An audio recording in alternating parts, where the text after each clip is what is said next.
ज्ञान अर्जन करने प्रत्येक मनुष्यर धर्म, किंतु ज्ञान अनेक समय मनुष्य को अहंकारी कर दिए।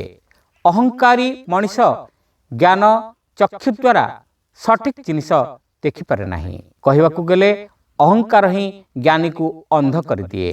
तेणु अहंकार लेप होइतिबा ज्ञान कौनसी काम रे लागी न थाए। ए प्रसंग रे कपटिए।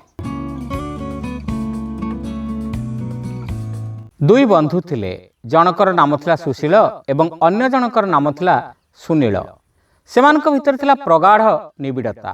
दुहे गोटे गाँव थिले, किंतु सुशील थिला संपन्न परिवार एवं सुनील थिला दरिद्र परिवार। दुहे किशोर अवस्था पहुंचला परे सुशील शिक्षा लाभ करने सकाशे दूर सहर को चलीगला।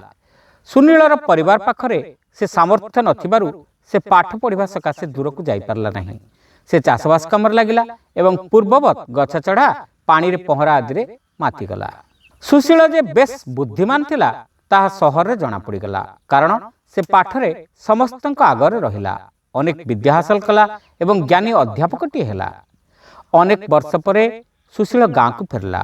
पंडित होई फेरुथिबा बंधु को पुणी निज पाखरे पाउथिबा कारणरु सुनील मनरे भारी आनंद।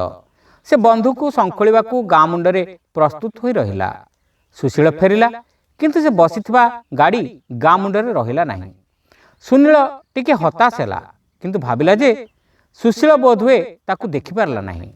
एते दिन परे ताकू देखि जे सुशील गाड़ी रो ओह्लाई आलिंगन करिबो नहीं, यह सुनीलर कल्पना बाहर थिला।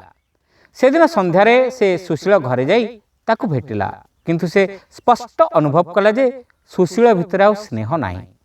एबे पाठुआ सुशीलर दुनिया बदली जाइछि। सुनील मन दुखरे भांगी पड़िला। से घर को न जाई गाँ मंदिर पिंडारे बसी राति अनेक जाए बसी रहिला एवं भाग्य को धिक्कार कला। सेठ ताकू निद होइगला। निदरे से स्वप्न देखिला। स्वप्न रे गाँ महादेव आसीथिले। कहले, सुण बाबू, ज्ञान आखि खोली देबा कथा, किंतु बेले बेले ज्ञान मनरे अहंकार जन्माए। से भली ज्ञान रे ज्ञानी अंध सहित समान। तो बंधु गुरुटीए होइछि सिना, से काहाकू बाट देखाई पारिबो नाही, कारण से निजे अंध। से भली विद्या ठारू विद्याहीनता भल।